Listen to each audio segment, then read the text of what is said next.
Welcome to Giving an Answer. I'm your host, Harold Felder, and this show is dedicated to defending the historic Christian faith. And today the topic is going to be relativism. And I have a guest with me that's going to help with this topic. And my guest's name is Shawn Hayes, and let me tell you a little bit about Shawn. Shawn is actually a former radio talk show host. What show was that? It was a show called Contending for the Faith out in California. I actually was the announcer for it, and I was the guest host as well. So. All right. He's also a graduate student at Southern Evangelical Seminary.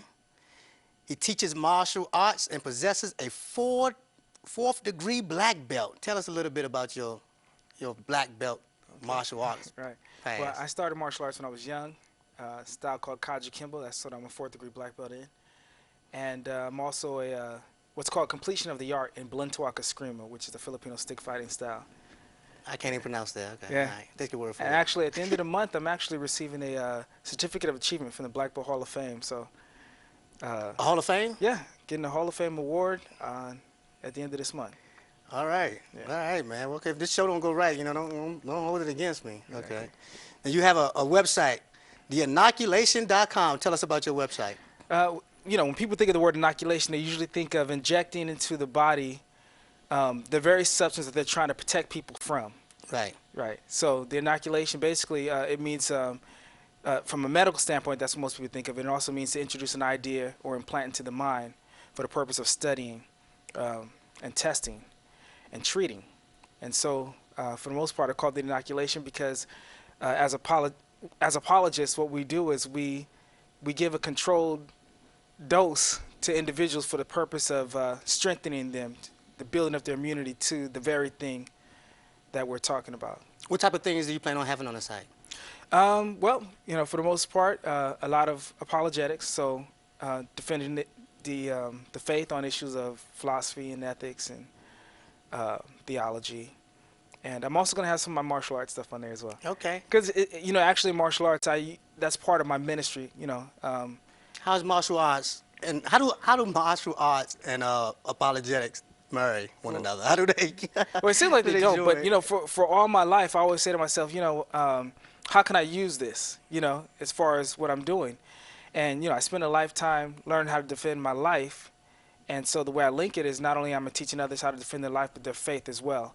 And so I'll be doing a article for the International Karate for Christ Association and working in conjunction with other martial arts associations that are Christian and who already understand the idea and importance of defending your life and stressing to them as Christians that we also need to equip these young people to defend their faith.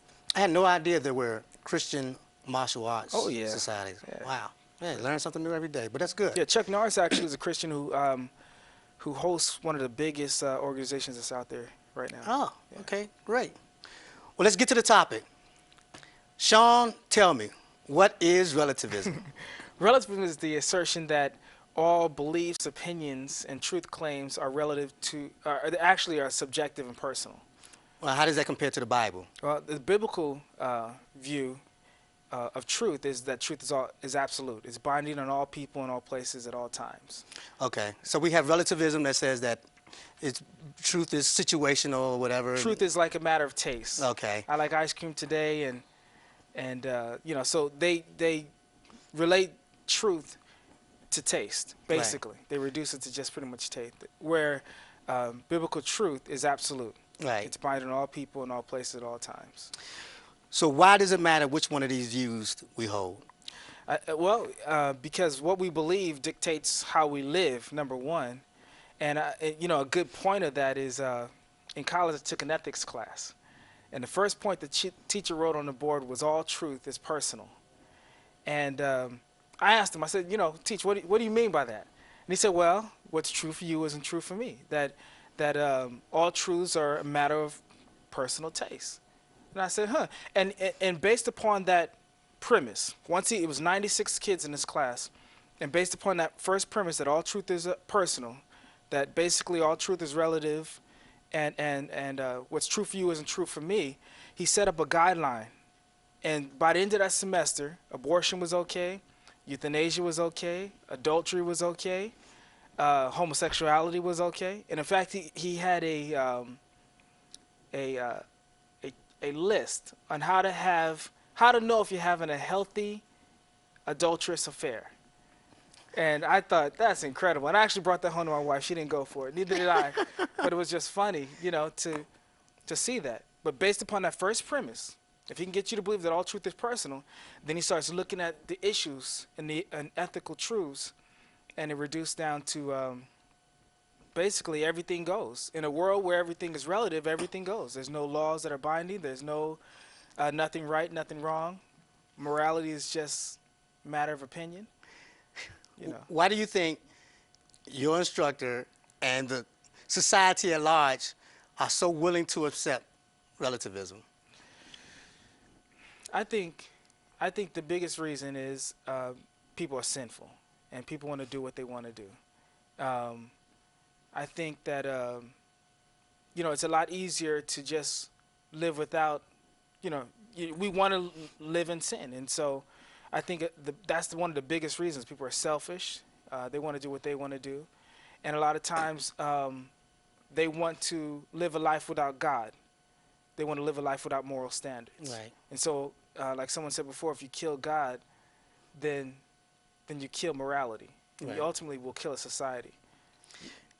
Now, I want to interject something here because, I find it very interesting when people, talk about being relativists, and you were talking about your professor, that we don't live as relativists. We don't live our lives as relativists. Right. I mean, for instance, the point that you made about your wife. When you have a spouse, your spouse expects truth from you. Right. When you go to the doctor, you expect truth from your doctor. When you buy medicine across the counter, you expect the label to be truthful. In everything that we do, and when your bank statement comes, I mean, you expect that to correspond to reality. Right. Now, in everything that we do in our lives, we expect truth. We live our lives, based upon truth. Fathers and children, he expect them to tell the truth, and all of our relationships, we want truth. But only when it comes to things like religion and morality, all of a sudden, there's no absolute. All of a sudden now, everything is relative when it's not relative in any other category, and I find that really interesting. And when you were talking about your professor, I heard a story one time about a professor who was, I don't know where at, but he was teaching a course, something like yours, and he basically said, well, all truth is relative. There are no absolute truths. There are no absolute right or wrongs. And at the end of the semester, when it was time for the final exam, he gave the final exam, and the students decided to cheat. I mean, just bold, openly, and cheat. Look off one another's paper, and the professor was like, "What are you doing?" And they were like, well, we're cheating." And he was like, "But you can't do that. That's wrong." They were like, "Oh, what do you mean wrong? There is no wrong. There is no right. There are no absolutes. This is true for me, right. Not for you." Then all of a sudden, the professor was an absolutist then. All of a sudden, he was no longer a relativist. It's convenient to be a relativist, when it suits your needs. Right. But we really don't live that way. Right. So. Right. And it's true that most people, they affirm with their lips, but it's actually you can't live that way. Right. And nobody does. Right. Even my teacher, I hammered that same issue of all truth being personal throughout the whole class, and I wouldn't get away from that point. And like you brought up the kids that took the exam, at the end of the class, I did that very thing. I held up the papers and I said, "Teach, on what basis are you going to grade this paper?" And he said, "What do you mean?" I said, "Well, if what's true for you isn't necessarily true for me, you might not like my answers, but my answers are true for me." Right. And he just yelled, "Shawn, shut up!" And all the kids threw their papers in there. We were like, "Yeah," it was fun. We had it. Well, one of the main implications I see of this, of relativism, and this effect on our society is that if there is no truth, then we cannot claim that Christianity is true. We cannot say that we have the true religion if there is no such thing as truth. If all religions are on the same playing field, then we can't. And we see this in our society. But if you claim that Christianity is true and it is the way, when Jesus says, "I am the truth and the way," I mean, that is an absolute statement. Jesus even said, "I am the truth." But when you tell people that, they will look at you like, you are just so arrogant, because you are upholding this standard that, no one really, wants to accept. for reasons that you mentioned, Right. for reasons that we are sinful. We don't want anyone imposing their morality on us, so we want to live the way we want to, and so we disregard that which we want to disregard. Right. So that's a very good point. Now, let's look at some of the objections, because there are definitely objections. Before that, though, there's this illustration that I read that I think is very interesting, and it's the parable of the elephant and the six blind men. Have you ever heard of that before? I have. Now, this is basically how people view religion. And there was a story of six blind men. Someone told them to go up to the elephant and identify what it is. And like one man, he grabbed the trunk and he thought it was a snake. Another man grabbed the tail and he thought it was a rope. Another grabbed the leg and he thought it was a tree trunk. And so the moral of that story is supposedly the fact that, well, they all had a piece of the truth. Right. Neither one of them had the truth. They just had a piece of the truth. So that's the way we're supposed to address religion. That's the way we're supposed to approach our beliefs about morals, is that, we all have a piece of the truth. Christianity has a piece of the truth. Buddhism has a piece of the truth. Islam has a piece of the truth. Right. But that same illustration, though, undercuts that. Right.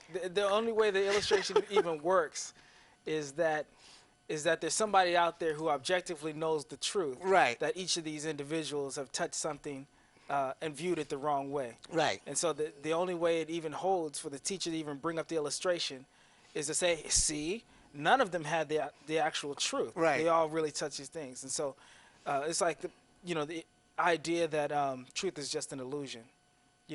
Well, how do you if all truth is an illusion, wouldn't you just call it truth? Right. Why would you call it an illusion unless you are impositing something out there that this doesn't correspond to? Right. And so all truth corresponds to reality. And like an example of the elephant, we know it's an elephant. Right. That's the whole point. We know. That's the only way the illustration works. Right, right. Even though they're trying to say that, no one has a real truth. No, there is a real truth. It's Right. an elephant. It's an elephant. So they're mistaken. Exactly. Each one of them are mistaken. Right. You can believe what you want, but what you believe doesn't make it true. And so the person believing it's a snake, another one believing it's something else, doesn't make that true for them. Right. It's either true or it's not. Right. And the case is they're blind and they're wrong. Right. Now, I don't know. That's sort of narrow-minded now. Right. You're calling people wrong now. I don't know about you, Shawn. Yeah, I take that as a compliment. Okay, all right. All truth is narrow. All truth Exactly. is narrow-minded. 2 + 2 is 4. It's And not it's 5. Never been 7, never been 8, never been 12. Yep. Never will be. You're absolutely right. You're absolutely right. So let's look at some of the objections. It is our society that determines right from wrong. Right. Yeah, I was thinking about that earlier today, and I was listening to something that somebody else had to say about that.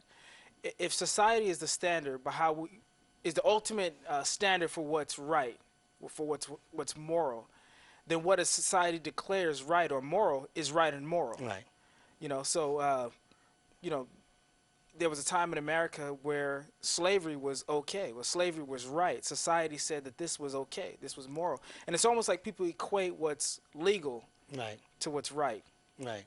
And so there was a time when people said that slavery was okay. And I don't think there's anyone today that believes that slavery was okay.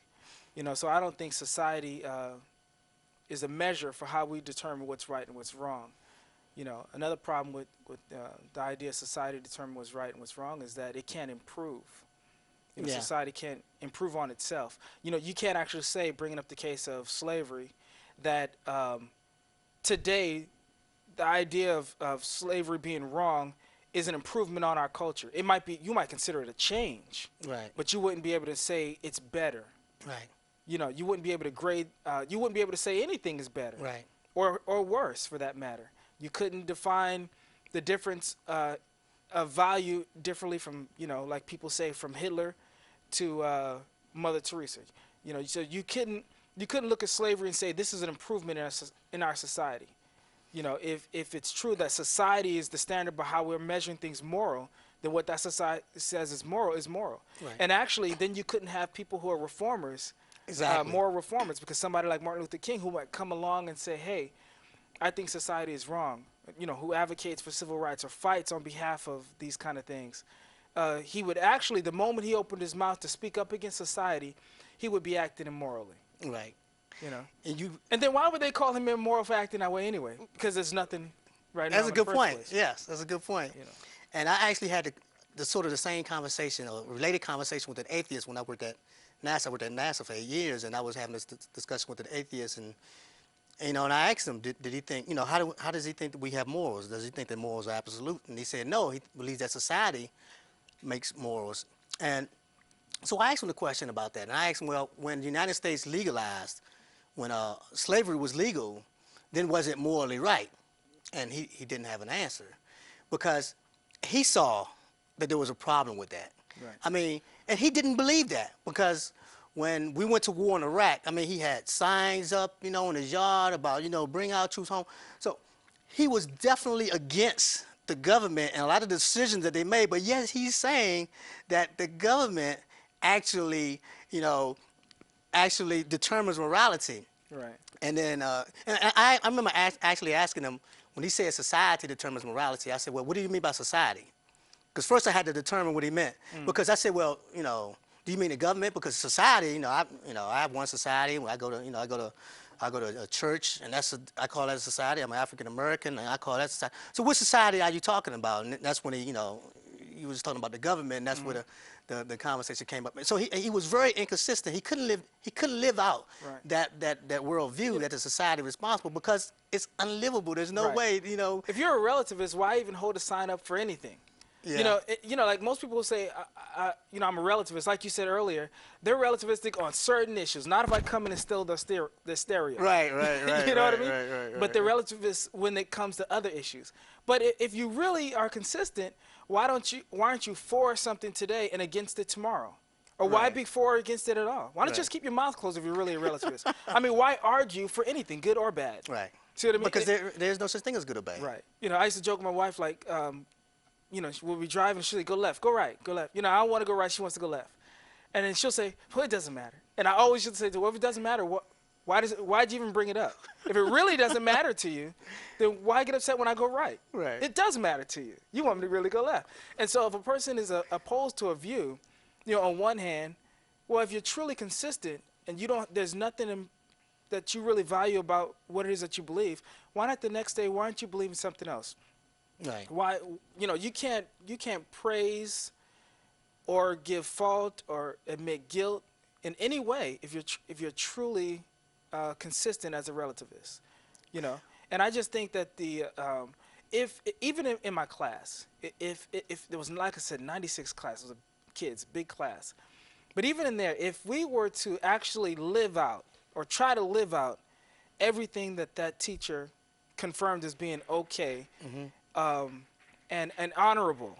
You know, I don't know why you would say it's honorable or okay or any of those things. Anyway, honorable as compared to what, if you're a relativist, you know? Right. But if you lived them out, it would do nothing but tear up and destroy society. Right. You know, if you look at the issues of abortion, homosexuality, euthanasia, if I took all those 96 people in that classroom, we shut the doors. You know, this was our society. And we lived out what we said we believed according to what the teacher practiced. Well, you wouldn't have law. Right. You wouldn't have order. You'd kill grandma on one end. Right. You'd abort your babies on the other. Right. And then in between, you would either advocate for same sex and homosexuality, which don't produce anything as it relates to children. Right. You know?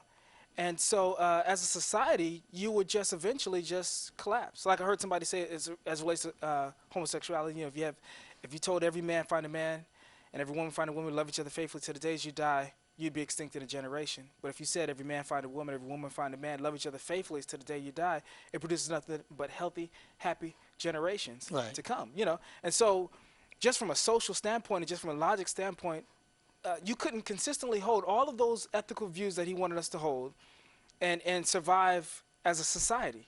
You know, society would. So the only way that society could even attempt to grow, if you really believed and lived out same-sex marriage, homosexuality, abortion on one end, which wouldn't happen if you are consistent on those other two, and euthanasia on the other end, the only way is to get either other people, either you're going to have to come together as man and woman, I don't care if it's in a hotel or in a test tube, you know, to you know, produce another generation, or you just collapse as a generation, or you're just going to have to convince others, to come in. And they are after the minds. You got people right in our churches, right in our schools, who are after the minds of me and your young people. Right. I have 3 daughters, and that's something that you have to educate your kids about. Relativism doesn't produce anything beneficial, and it's very inconsistent, and it's not livable. It's illogical. Right. And what's funny also is you brought up, the whole thing about Hitler, and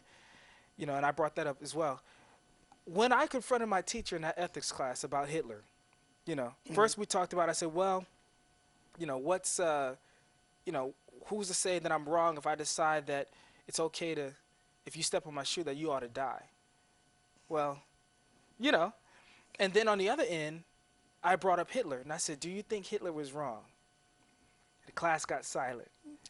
He sat there for a minute, and he thought about it, and he said, I think Hitler was a good man and a great leader. He said that? Yes, he did. And his reasoning was because Hitler followed his beliefs. He followed his moral belief, and because of that, he did what was right for him. And I don't really believe he believed it.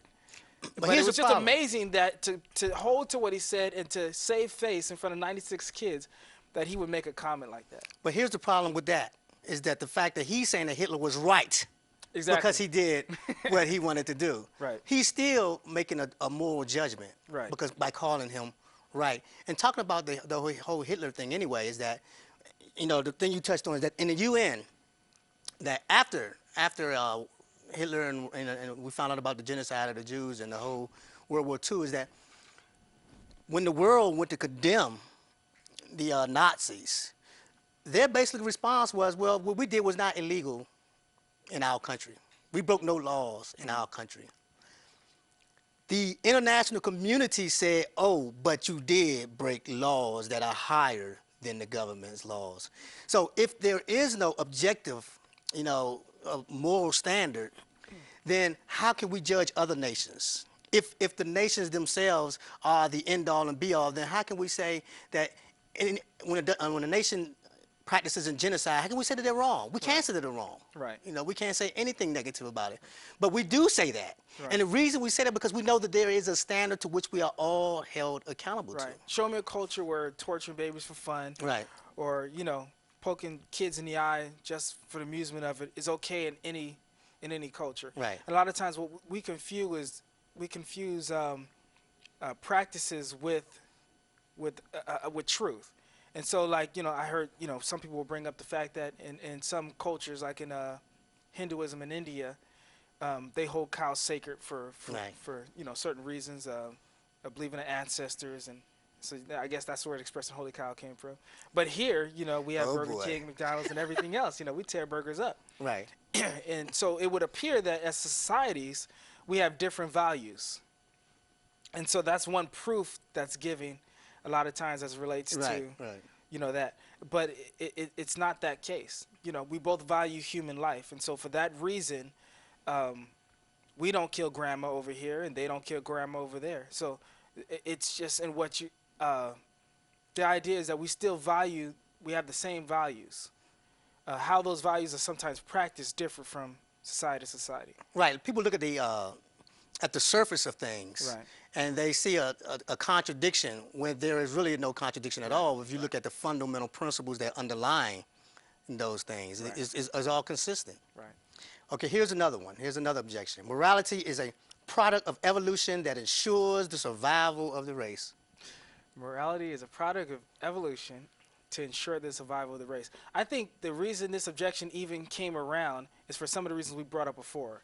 That it doesn't really, if you're going to have a moral standard, there has to be an objective standard by how you're measuring those things. And so, for example, if there's a moral law, there must be a moral law giver. And so I think in order to get around that, what people are doing is they're saying, well, evolution is the basis for morality, and it's in the idea that we should survive. So you shouldn't lie, you shouldn't cheat or steal because it's counterproductive to the survival. But if there is no moral truth, why shouldn't I? Why does it matter? Why would I care about your survival? Right. Why does it? If really yeah. survival of the fittest makes sense, then I Right. care about my survival, Right. and I wouldn't hold it. And the other thing is, I think that if that's true, then to lie, steal, and cheat, it would be immoral not to lie, steal, and cheat in a society where survival of the fittest is the evolution is the means. I think if the survival is the basis for the ground for why our morals are there, I think it would be a moral thing for me to lie, cheat, and steal for my survival. But here's another thing that the problem that this poses. It assumes that the survival of the race is a good thing. Exactly. Right. But how can the survival of the race be a good thing if there is no such thing as good? Right. Why would I even care? Right. Why should I not lie and cheat for the good, or for the good of society? Right. Why? Right. There's no moral, basis for it. There are a number of self-defeating statements we hear people make all the time, and I want you to respond to them because we hear this in our society all the time. That's true for you, but not for me. Is that true for everybody? And that's the one that when the guy in our class brought up. He said, that's your truth, and what's true for you isn't true for me.